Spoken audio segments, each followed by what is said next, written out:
Assalamualaikum, salam sejahtera dan selamat kembali semula ke channel Abang. Terima kasih sangat-sangat sudi nak dengarkan cerita yang Abang nak sampaikan hari ini. Hari ini Abang nak sampaikan dua lagi cerita. Pengalaman yang cukup luar biasa daripada orang-orang yang menghantarkan kepada Abang. Tapi itulah, sebagai seorang yang pencerita kisah seram, Abang sebenarnya ada satu kelebihan. Tak adalah kelebihan sangat. Iaitu Abang berjaya atau mampu untuk mengingatkan jalan cerita. Itu yang baiknya. Sebab senang nak bercerita. Tapi pada masa yang sama, Abang ada satu kekurangan. Bila kita dah ingat jalan cerita tu, jalan cerita tu pula susah nak keluar daripada kepala.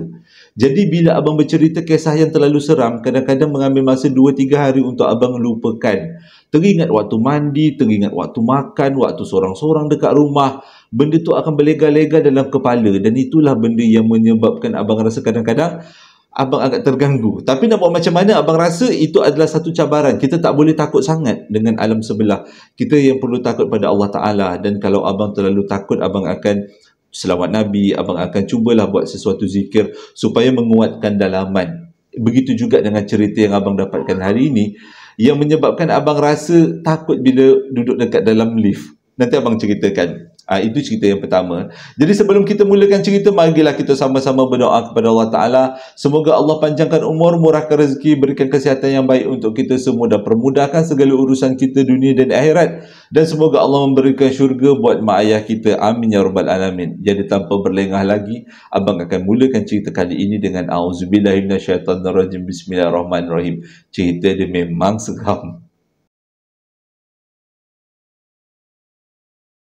Cerita yang pertama ni disampaikan oleh Samad, berlaku lebih kurang tahun 2019 dekat salah satu panggung wayang terkenal dekat Kuala Lumpur. Ceritanya, Samad bekerja dekat situ, boleh kata lama jugalah dia bekerja dekat situ dan banyak pengalaman yang ditimba. Bagi siapa-siapa yang tak tahu, bekerja dekat panggung wayang ni, dia ada dua shift. Sama ada shift siang ataupun shift malam. Kalau shift siang, berbelit. Kalau shift siang bermula daripada pukul 9 pagi sampai pukul 5 petang. Kalau shift malam pula bermula daripada pukul 5 petang sampailah habis tayangan.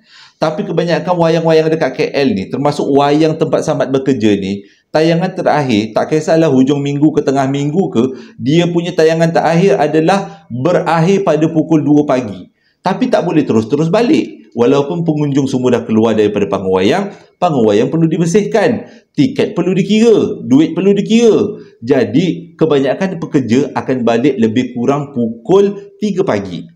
Jadi, untuk mengelakkan daripada perkara buruk berlaku, selalunya mereka akan keluar daripada panggung wayang bila shift malam. Shift siang tak ada herannya. Bila shift malam, kalau keluar habis kerja daripada panggung wayang, mereka akan keluar ramai-ramai. Keluar daripada tempat panggung wayang tu untuk mengelakkan daripada perkara buruk berlaku. Yang pertama, untuk mengelakkan daripada kalau ada orang nak kacau, nak merompak. Jadi kalau jalan beramai-ramai itu, kuranglah sikit risikonya. Dan yang kedua adalah gangguan daripada makhluk alam sebelah. Yang Abang nak cerita ni adalah gangguan daripada makhluk alam sebelah.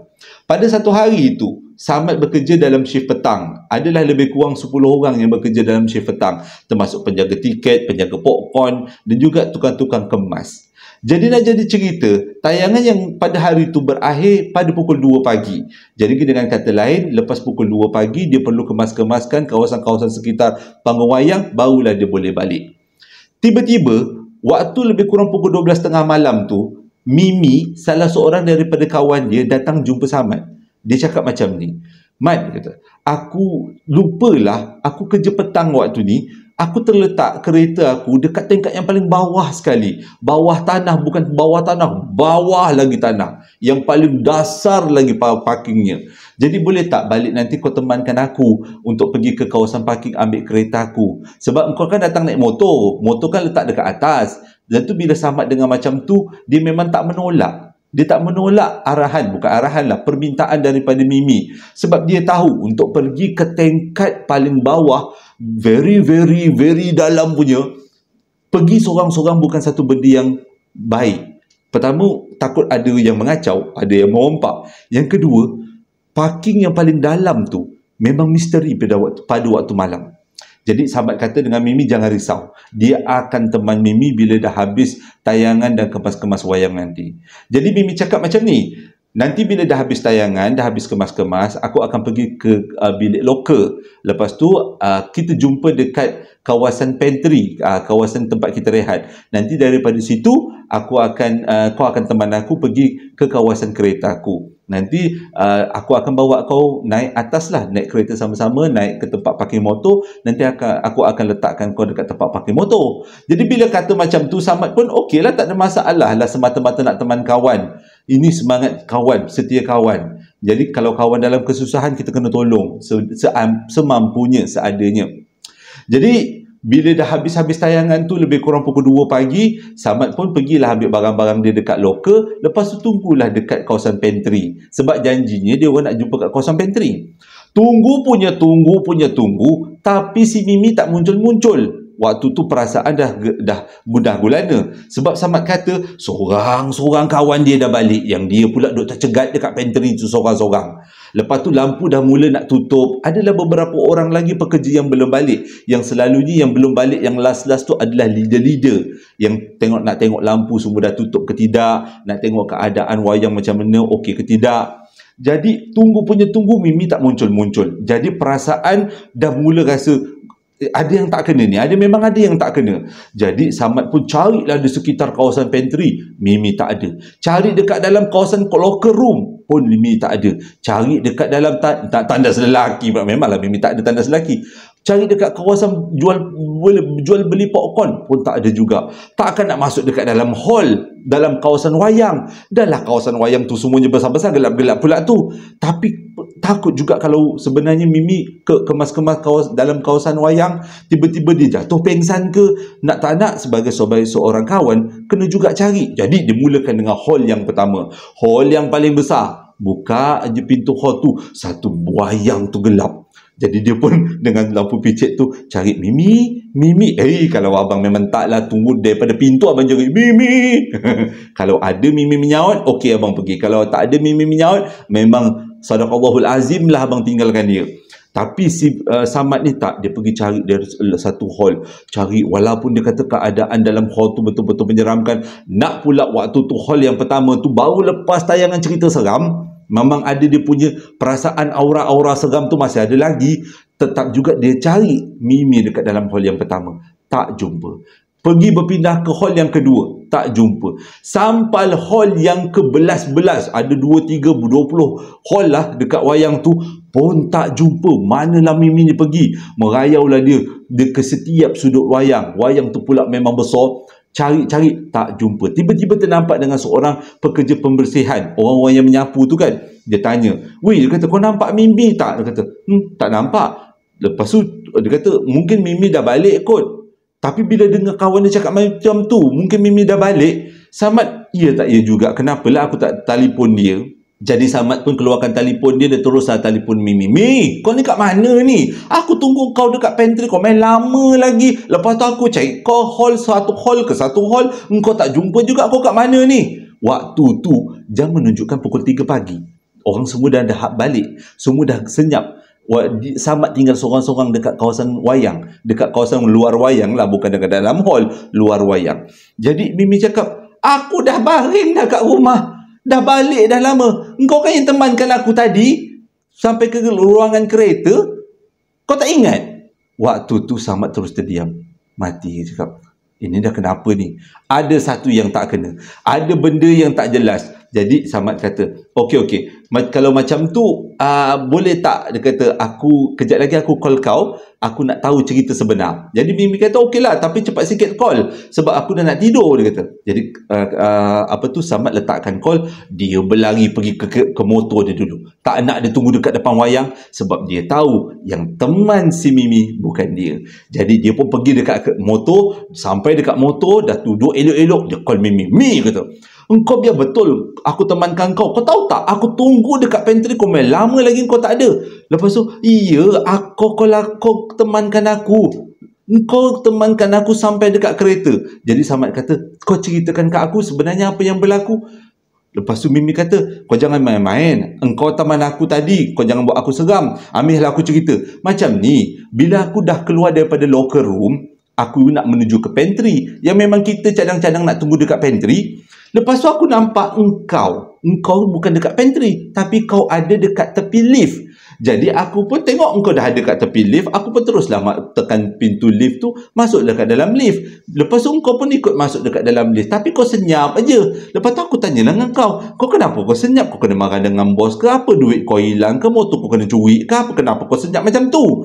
Jadi waktu tu Samad tak menyaut apa pun. Mimi kata, aku tengok kau diam aja. Lepas tu aku pun pergilah ke kawasan turun lift. Lepas tu pergilah dekat kawasan pintu. Lepas tu aku teruslah nak ke kawasan kereta. Tapi yang peliknya ialah engkau tak keluar daripada lift, dan kau pandang aku lift daripada dalam lift tu, kau pandang aku. Lepas tu kau senyum dekat aku. Aku pun pelik juga dah, kau kenapa pula ni? Kau sakit ke apa? Demam ke apa? Tapi mujurlah kau teman aku sampai ke kawasan lift. Jadi tak adalah aku rasa takut sangat. Aku masuk dalam kereta, aku terus balik. Jadi itu je lah yang berlaku. Waktu tu Samad bila dengar cerita tu, dia dah mula kecut perut. Dengan kata lain, ada makhluk lain yang menyamar menjadi dia dekat dalam panggung wayang tu. Dia dah rasa tak sedap hati dah. Lepas tu bila dia dengar cerita Mimi, okeylah Mimi, kita sambung cerita ni besok, aku nak balik tidur. Jadi Samad pun bawa motor balik tidur. Besok paginya diorang semua bekerja shift malam juga. Bila sampai dekat wayang, kecoh. Samad punya cerita dengan Mimi punya cerita tu memang kecoh menjadi perbualan budak-budak shift petang pada waktu tu. Jadi Mimi ceritakan sekali lagi apa yang berlaku sampai Mimi buat lakonan kali kedua. Jadi diorang ni untuk memastikan apa yang Mimi cakap tu betul, diorang ni ramai-ramai pergi tengok CCTV. Lepas tu dekat dalam CCTV tu memang betul Mimi bercakap seolah-olah dengan orang lain.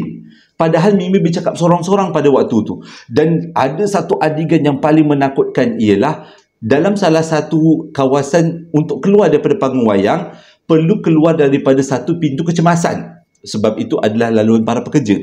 Yang bestnya, Mimi tak tolak pintu tu, tapi pintu kecemasan tu terbuka sendiri seolah-olah ditolak oleh seseorang.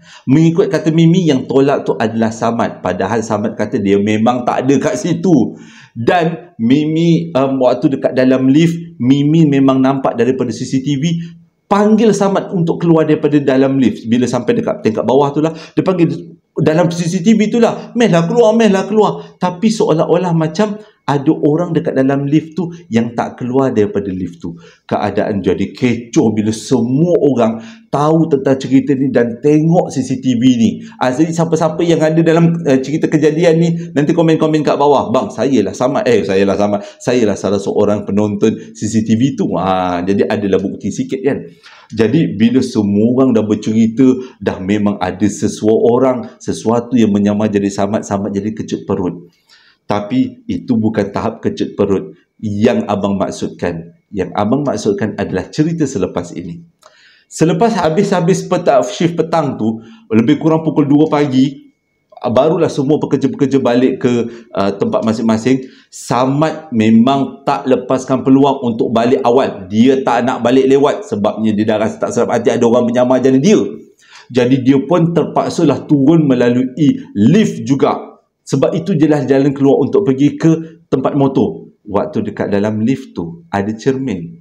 Waktu tu Samad memang tak nak pandang cermin. Dia memang mengelak untuk tengok cermin. Dia pandang bawah je. Tapi sekali-sekala dia terjeling ke arah cermin tu. Nak tahu tak apa yang dia nampak? Samad nampak diri dia. Tapi Samad nampak diri dia membelakangkan cermin. Dengan kata lain, Samad nampak diri dia dipandang dari arah belakang. Padahal Samad yang memandang cermin tu. Mana mungkin dia nampak belakang badan dia. Pada waktu tu tak ada cermin pembalikan, cermin refleksi. Hanya ada satu cermin dekat dalam lift tu dan dia nampak belakang badan dia. Tiba-tiba badan dia menoleh ke arah Samad. Waktu tu pintu lift terbuka, Samad meloncat keluar dan Samad berlari ke arah motor dia, terus start motor balik. Abang rasa cerita kali ni betul-betul pun abang rasa, dah lah kita ni punya kehidupan dengan lift tu sangat dekat. Mana-mana pun kita akan jumpa lift. Dekat pasar raya, dekat pejabat, dekat mana-mana lah. Sekarang bomba pun ada lift kan. Nak pula kalau lift tu ada cermin. Kecut perut abang dapat cerita ni. Cerita yang kedua ni disampaikan oleh Irma, iaitu berlaku lebih kurang tahun 2008 dekat Abu Dhabi. Malaysia sikit, Abu Dhabi sikit. Tapi kisahnya adalah kisah anak dia, bukan kisah dia. Pada tahun 2007, Irma kahwin dengan seorang lelaki yang bekerja sebagai seorang engineer di pelantar minyak, jurutera di pelantar minyak di Abu Dhabi. Berduit lah tu. Banyak duit tu. Jadi Irma pun berkahwin. Lepas berkahwin, dia ikut suami dia pindah dekat Abu Dhabi. Sebab memang suami dia bekerja dekat Abu Dhabi sebagai jurutera dekat sana. Seronok lah dia kata duduk dekat sana, duduk kat tempat orang. Cuma ada satu masalah je dekat Abu Dhabi ni, iaitu bila siang cuacanya komen panas lagi. Jadi dekat rumah tempat mereka tinggal, mereka pasang langsir yang cukup tebal. Kalau pasang langsir nipis-nipis, dia kata cukup sebulan langsir tu koyak terbakar. Bukanlah terbakar, tapi koyak, reput, rapuh. Jadi letaklah langsir tebal-tebal. Masalah bila letak langsir tebal ialah bila langsir tu ditutup pada waktu siang, satu rumah jadi gelap walaupun kat luar tu panas terik. Itu adalah satu benda yang tak berapa nak seronok lah, Irma kata. Nak jadi cerita, pada bunting pelamin, dia kahwin 2007 tu juga dia mula mengandung anak yang sulung. Jadi disebabkan dia mengandung anak yang sulung, suami dia minta dia balik ke Malaysia. Sebabnya keadaan dekat Abu Dhabi memang tak sesuai sangat, dia kata, sebab cuacanya terlalu panas. Ditambah pula si suami kena pergi ke pelantar minyak, kena pergi ke offshore. Jadi dengan kata lain, tinggallah Irma seorang-seorang kat rumah. Alang-alang tinggal seorang-seorang dekat rumah, baik dia duduk dekat Malaysia je, tak boleh jaga mak ayah, boleh tengok, jumpa saudara mara. Cumanya dalam tempoh 9 bulan sampailah habis bersalin, habis beranak, habis berpantang. Jadi duduklah dekat Malaysia lebih kurang setahun lebih jugalah. 9 bulan campur 2 bulan, 9, 10, 11, hampir-hampir setahun lah macam tu. Jadi bila dia dah mula mengandung tu, Irma pun baliklah ke Malaysia. Dekat Malaysia tu, dia rasa keadaannya rupa best je lah duduk kat Malaysia, duduk kat negeri sendiri. Cumanya jauh daripada suami. Tapi suami pun ada kat pelantar minyak. Nak call pun tak dapat sebab dah dekat pelantar minyak, biar bahaya kan kalau call. Jadi selama 9 bulan pun duduklah dekat rumah. Habislah bersalin, habislah berpantang. Dah habis berpantang, umur anak dia 2 bulan, barulah Irma balik ke Abu Dhabi daripada Malaysia. Kat sinilah mulanya cerita. Bila waktu tu anak dia bernama Aish. Aish pada waktu tu berumur 2 bulan. Naik kapal terbang, ada benda yang pelik dekat Aish. Bila dia naik je dekat kapal terbang pula kapal terbang Arab, kalau tak silap abang namanya Etihad, macam tu. Aish dalam kapal terbang tu menangis tak boleh nak cerita. Habislah, semua orang terganggu dengan tangisan Aish tu. Banyak juga pramugari-pramugari yang cuba menghiburkan Aish, hagah-hagah, bagi mainan, tapi tak jalan. Yang peliknya, Aish menangis dengan matanya terbuka tapi memandang ke arah tempat-tempat letak beg yang ada di atas kepala tempat penumpang. Menangis dia sepanjang perjalanan. Bila dia penat, baru dia berhenti. Lepas tu dia sambung nangis balik. Sepanjang perjalanan tu sampailah dekat Abu Dhabi, lebih kurang dia kata 6 jam perjalanan. 6 jam lah juga, kurang 1 jam lah, 5 jam lah juga si Aish tu melalak-lalak, tak tahu nak buat apa. Sampai dekat Abu Dhabi, turun daripada kapal terbang, barulah Aish lega. Tak meninggal. Ya Allah, ya Tuhanku, bukan. Tak menangis. Abang nak cakap tak meninggal pula. Panjang umur tu, maksudnya panjang umur tu. Jadi tak menangis. Bila tak menangis, bawa dekat Abu Dhabi, okey, tak ada masalah. Tinggallah Aish dekat dengan mak ayah dia. Cumanya bila sampai dekat rumah tu, Aish tak menangis, tapi dia selalu terkejut. Tengok sudut terkejut, tengok pokok terkejut. Jadi mula dah rasa tak sedap hati. Si Irma kata mungkinlah gerak hati seorang ibu, selalunya betul kan. Dia kata anak dia ni adalah jenis yang hijab terbuka. Mungkin dia nampak sesuatu yang pelik-pelik. Nak jadi cerita, dekat kawasan Abu Dhabi ni ada satu pasar raya. Pasar raya tu pasar raya lama. Jadi jarang-jarang lah Irma dengan suami dia datang dekat pasar raya tu, melainkan untuk beli barang-barang tertentu. Satu hari tu Irma pergi dekat pasar raya tu, entahlah macam mana nak cari barang yang jarang-jarang jumpa. Sampai dekat pasar raya tu tak ada apa-apa berlaku. Balik daripada pasar raya tu, waktu tu Aish menangis. Menangis yang tak boleh nak berhenti. Sampai Kak Irma tak tahu nak buat macam mana. Terpaksalah dia call pakcik dia dekat Malaysia. Pakcik dia pula imam. Selalu orang datang jumpa dengan pakcik dia ni minta air penawar. pakcik dia ni memang ada kebolehan buat ruqyah, tapi tak adalah yang ganas-ganas punya ruqyah, ruqyah biasa-biasa. Bagi siapa-siapa yang tak tahu, ruqyah adalah proses perubatan menghalau makhluk alam sebelah dalam agama Islam. Jadi bila dah telefon pakcik dia tu, pakcik dia beritahu macam ni lah, dia kata, engkau sediakan air 1 botol, lepas tu buat handset ni loudspeaker, speaker kuat. Jadi pakcik akan bacakan ruqyah, kau halakan speaker tu pada air. Mana tahu benda ni boleh membantu. Jadi Irma pun buatlah seperti yang pakcik dia suruh. Dia pun pakcik dia pun lagukan, baca ruqyah-ruqyah, dan ruqyah-ruqyah tu memang dihalakan ke air botol tu. Lepas habis pakcik dia baca semua ayat ruqyah yang tertentu, air tu diberikan pada Aish. Daripada melalak-melalak tadi, bila disapukan air tu dekat muka, lepas tu disudukan sikit dekat dalam mulut, barulah Aish berhenti melalak, menangis. Maksudnya usaha tu walaupun pada awalnya memang jadi keraguan, tapi Alhamdulillah membuahkan hasil. Jadi sejak daripada tu, kalau ada apa-apa yang berlaku pada Aish, itulah air yang digunakan oleh Irma. Kalau air tu dah nak habis, ditop upnya lagi air tu supaya air tu tak betul-betul habis. Kalaulah Aish menangis, disuguhkan air tu, dibagikan air tu untuk si Aish minum. Aish pun tumbuhlah membesar macam biasa, macam anak-anak lain, sampailah umur dia 1 tahun lebih. Pada waktu ni Aish dah boleh mula bercakap. Dia boleh mula cakap, boleh mula tunjuk sesuatu yang beritahu apa yang dia rasa. Tapi kebanyakan daripada apa yang diceritakan oleh Aish ialah budak umur 1 tahun, dia cakap macam itu, macam pelik pula. Cakap ma, dia tunjuk macam tu je lah. Tapi kalau tunjuk macam tu pun bukan setakat Irma, abang pun hara kalau tiba-tiba anak buah abang tunjuk macam tu. Jadi tak sedap juga kan. Jadi pada tahun 2000, menganjur ke 2010, waktu tu Aish dah umur 2 tahun macam tu, tiba-tiba Irma mengandung sekali lagi. Dan pada masa yang sama, mengandung untuk kali yang kedua, suami dia kena pula pergi offshore, pergi ke tengah laut. Nak jadi cerita, Irma diminta oleh suami dia untuk pulang ke Malaysia sekali lagi untuk menjaga kandungan dia. Nak jadi cerita pula, bila sampai dekat Malaysia, bapa Irma sakit. Jadi sepanjang Irma mengandung, dia menjaga kandungan, pada masa yang sama dia jaga bapa dia juga, Alhamdulillah.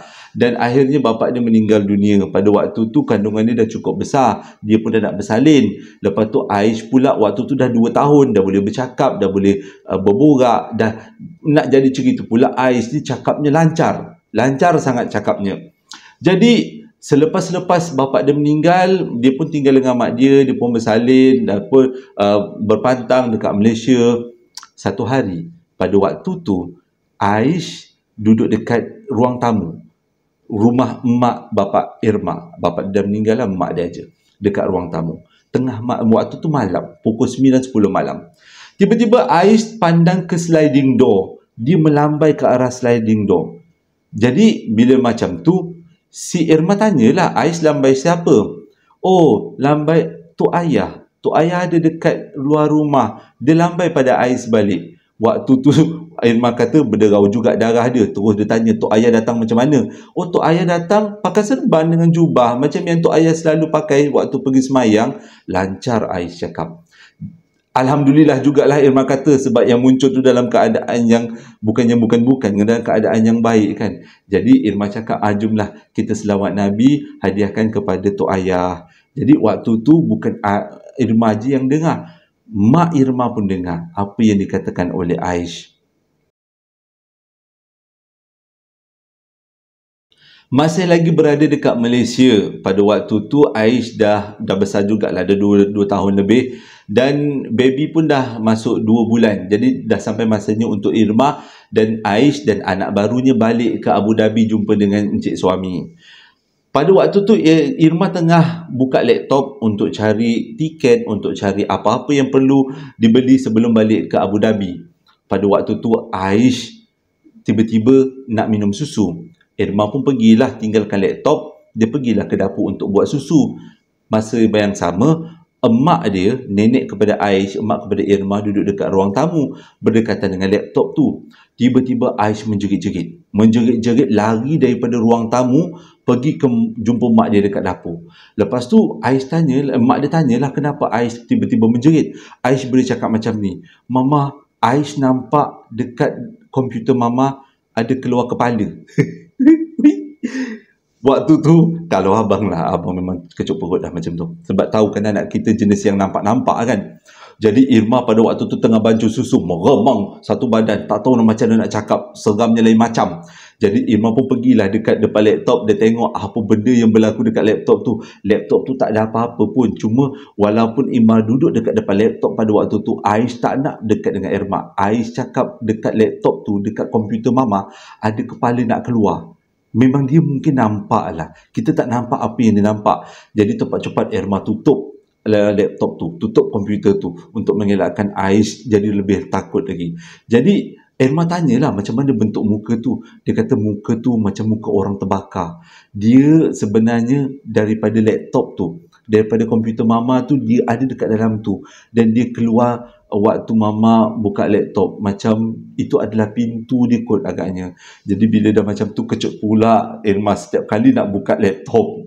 Beberapa hari kemudian sebelum dia balik, pada waktu tu, waktu maghrib pula tu, dia tengah sembahyang maghrib, masih lagi tengah bertelekung, tiba-tiba Ais menjerit-jerit. Dia tanya juga kenapa Ais menjerit-jerit, menangis ni. Lepas tu Ais pula lepas menjerit-jerit berlari ke arah dia. Lepas tu Ais cakap dekat tingkap ada makcik duduk tepi tingkap, dia tengok Mama solat. Gila, apa benda lah ni. Jadi bila dia macam tu, Irma kata dia tak nak. Oh, terkejut abang, bunyi anjing. Jadi Irma cakap dia tak nak tanya dengan Ais apa bentuk makcik tu, sebab dia takut kalau dia tanya jadi benda lain pula. Jadi selama beberapa hari selepas tu, akhirnya Irma, Baby dan juga Ais balik ke Abu Dhabi. Sampai dekat Abu Dhabi, Irma terkejut gila, satu rumah gelap. Dia tanya dengan suami dia, kenapa gelapkan satu rumah? Suami dia cakap, saya ni jarang-jarang ada dekat rumah, pergi pagi balik malam. Jadi rumah tu tak sempat saya nak buka langsir. Jadi boleh buka lebih kurang dah setahun lah langsir ni tak dibuka. Dengan kata lain, dalam rumah kita ni dah gelap selama setahun. Irma tiba-tiba terfikir, benda yang gelap, rumah yang tak dimasuki cahaya dalam masa setahun, kita boleh bayangkan kan, ada sesuatu yang akan tinggal kat dalam tu. Itu juga apa yang Irma agak memang betul-betul terjadi. Bila besoknya suami dia pergi bekerja, Irma, Ais dengan Baby duduk dekat dalam bilik utama. Tapi pintu bilik tidur utama tu dibuka. Tengah dia berborak-borak dengan Ais. Waktu tu Ais dah umur dah 2 tahun, nak dekat 3 tahun. Berborak-borak, tiba-tiba Ais meloncat pada Irma. Irma tanya, kenapa? Mak, dia kata dekat pintu tu, itu siapa tu? Dia duduk tengok kita berborak, dia kata. Jadi Irma kata, jangan risau, buat-buat tak tahu, Ma peluk, dia kata. Kita sama-sama selawat Nabi. Jadi diorang pun berselawat Nabi. Lama jugalah Ais rasa takut bila tengok pintu. Dan selepas beberapa minit barulah Ais kata benda tu dah tak ada. Tapi bukan berhenti dekat setakat tu je. Setiap kali ada yang kat tepi tingkap Ais, dia kata orang yang sama. Dia macam satu keluarga. Kadang-kadang yang muncul bapa, kadang-kadang muncul anak, kadang-kadang muncul mak dia dekat dalam rumah dia orang. Jadi Irma jadi tak selesa bila Ais cakap macam tu. Dia telefon pakcik dia balik, nak buat macam mana ni? Ais dia jadi macam ni, nampak benda yang bukan-bukan. Jadi pakcik dia cakap macam ni. Apa kata, setiap kali Ais nampak benda yang pelik-pelik, kau cubalah mengaji. Tapi gigih lah kan, setiap kali nak mengaji pun, kalau kita ni jenis yang menghafal Al-Quran, okeylah juga. Sikit-sikit taranom. Jadi, disebabkan tu, Irma tanya dengan kawan-kawan dia, apa yang boleh dia buat? Kawan-kawan dia bagi idea. Kalaulah Ais tiba-tiba jadi takut, engkau pasanglah ayat ruqyah kat handset tu. Betul juga, idea yang bagus ni. Jadi Irma cakap dengan Ais, setiap kali Ais nampak aja benda yang bukan-bukan, Ais beritahu Mama. Mama akan pasang ayat ruqyah. Ayat Al-Baqarah, ayat ruqyah pula ayat Al-Baqarah, supaya dia bergema satu rumah. Jadi sejak daripada tu, setiap kali nampak benda pelik je, Ais akan beritahu, mengaji. Waktu cakap macam tu, cepat-cepatlah si Irma buka handset mengaji. Biar ayat Al-Quran tu berkumandang dekat kawasan tu. Kadang-kadang dekat bilik utama, dia pasang ayat Al-Baqarah. Kadang-kadang pindah kat bawah tangga, dia pasang ayat Al-Baqarah. Macam tu juga prosesnya. Sampailah beberapa ketika. Dan kemuncak daripada semuanya adalah bila satu hari, bila mereka semua ada dekat ruang tamu, tengah tengok TV. Tapi Ais ada dekat atas, dekat tingkat atas, tengah dekat dalam bilik dia. Jadi dekat atas ke ataupun tapi dekat dalam bilik dia lah. Tengah-tengah dia orang tengok TV tu, waktu tu malam, tiba-tiba Aish menjerit, menangis-nangis. Padahal pada waktu tu Aish dah berumur 4 tahun, dah boleh bercakap, dah lebih berani. Tapi dia punya menjerit, sebagai mak bapak yang dengar pun memang jadi huru-hara lah, menakutkan. Jadi Irma dengan suami dia berlari pergi cari Aish. Aish tak ada dekat dalam bilik. Rupanya Aish ada dekat tepi almari. Habis dia selubungnya mukanya dengan selimut. Jadi Irma tanya, apa benda, kenapa ni Aish jadi macam ni? Aish cakap, tak berani nak tengok. Dekat pintu bilik dia ada seorang makcik, lidahnya panjang, dia nak terkam Aish. Bila Irma tengok pandang ke arah pintu, yang tempat mana dikatakan oleh Aish ada makcik berlidah panjang tu, meremang Irma. Pada waktu tu Irma dah tak boleh jadi dah. Dia kena tamatkan semua ni untuk mengelakkan daripada benda buruk berlaku di kemudian hari. Jadi Irma dengan suami dia dalam selang beberapa hari selepas tu balik ke Malaysia. Tujuannya hanya satu, untuk dapatkan ubat yang betul supaya Aish punya hijab ditutup. Jadi bila sampai dekat Malaysia, mereka dibawa berjumpa dengan seorang ustaz. Ustaz tu punya kesimpulan senang je. Sebenarnya makhluk tu nak berkawan dengan Aish. Dia tak pernah dengki Aish. Tapi Irma kata, kenapa bentuk dia yang muncul semua menakutkan? Ustaz tu beritahu, di alam sana ada macam-macam bentuk. Bukan bentuknya macam manusia. Kadang-kadang macam burung, kadang-kadang macam ular. Jadi mereka ni semua memang itulah bentuknya. Tak boleh dia diubah macam mana pun. Jadi berkat doa dan pertolongan daripada Allah Ta'ala dan juga usaha daripada ustaz tu, hijab Aish tertutup. Dan akhirnya Aish dah tak nampak lagi sampai sekarang. Aish pun sekarang dah berumur 15 tahun. Dan rasanya dah menetap dekat Malaysia. Jadi kalau Aish dengar cerita ni, Irma dengar cerita ni, bolehlah komen-komen kat bawah. Mengiyakan ataupun berkongsi kalau ada bahagian-bahagian yang abang tertinggal.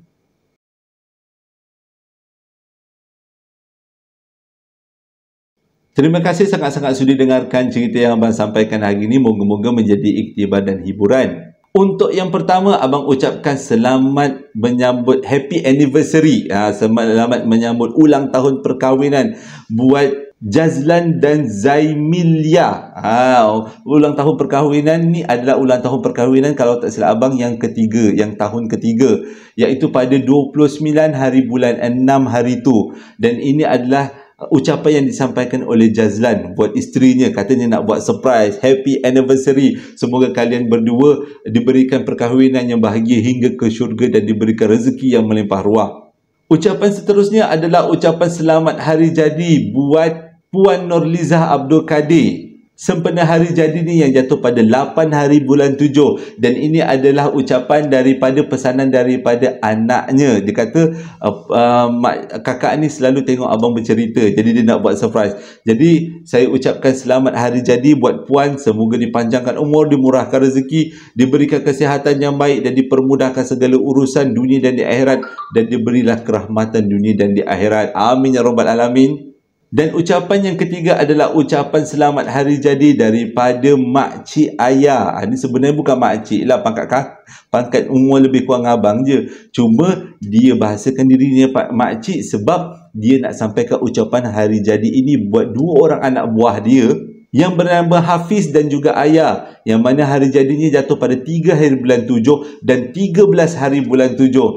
Jadi daripada makcik ucapkan selamat hari jadi, bukan abang lah, makcik dia lah kan. Selamat hari jadi, semoga dipanjangkan umur, dimurahkan rezeki, diberikan kesihatan yang baik dan menjadi anak-anak yang cemerlang. Begitu juga daripada abang doakan semoga Hafiz dan juga Ayah menjadi insan yang cemerlang dunia dan di akhirat. Amin ya rabbal alamin. Terima kasih sangat-sangat sudi dengarkan cerita yang abang sampaikan hari ini. Hingga berjumpa lagi dalam 2 hari akan datang. Assalamualaikum warahmatullahi wabarakatuh.